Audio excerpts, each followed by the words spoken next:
Hello everyone. आज आपण बघणार आहे आपला हॅलोजन डेरिव्हेटिव्ह या टॉपिकचा एक महत्त्वाचा कन्सेप्ट ज्याचं नाव आहे ऑप्टिकल आयसोमेरिझम. आता ऑप्टिकल आयसोमेरिझम म्हणजे काय? त्याआधी आपण बघूया कायरल कार्बन म्हणजे काय. आपल्याला माहिती आहे कार्बनची व्हॅलेन्सी किती आहे? 4. जर कार्बनची व्हॅलेन्सी जे 4 व्हॅलेन्सीज आहेत ते वेगवेगळ्या ॲटमनी एलिमेंटनी जर सॅटिस्फाय केली असेल तर त्या कार्बनला आपण काय म्हणतो? Chiral carbon. बघा कार्बन आहे आणि 4 व्हॅलेन्सी 1, 2, 3 हे वेगवेगळ्या ॲटमने दिले मी A, B, C, D. तर अशा कार्बनला आपण काय म्हणायचं? Chiral carbon. When the 4 valencies of carbon is satisfied by 4 different elements, then it is called as chiral carbon. Example विचारतील पेपरला तुम्हाला बोर्डाला पडलेला क्वेश्चन आहे example. Write the example which having chiral carbon. मग 2 एक्झाम्पल आहेत आपल्या क्लासमध्ये स्टँडर्डमध्ये. 2 क्लोरोब्युटेन.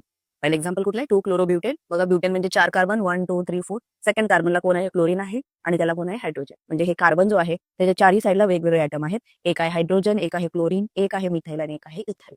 सो 4 जे एलिमेंट आहेत ते वेगळे आहेत. त्यामुळे हा 2 क्लोरोब्युटेन कसा आहे? ऑप्टिकली ऍक्टिव्ह म्हणजे तो कसा आहे? Chiral carbon. Second lactic acid.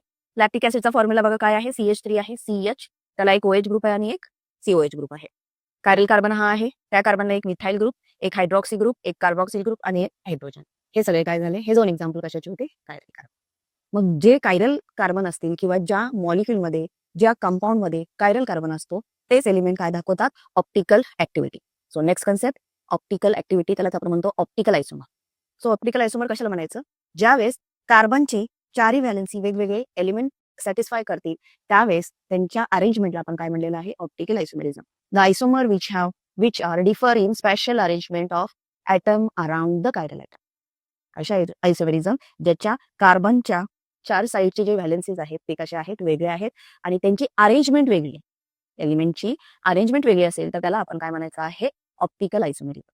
आणि ऑप्टिकल आयसोमेरिझम असलेले कंपाऊंड शो करतात non super imposable mirror image. आता नॉन सुपर इम्पोजिबल मिरर इमेजचा अर्थ काय? आपले हात दिसायला 2 सेम दिसतात. जर आपण असं ठेवलं तर हे दोन्ही काय असणार? वेगवेगळे. तो त्यांची इमेज मॅच होणार नाही. त्याला आपण काय म्हणतो?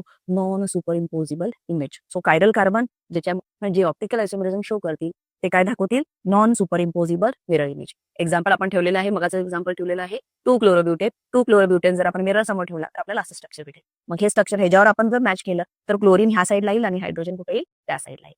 आणि अशा इमेजला म्हणतो non super imposable mirror image.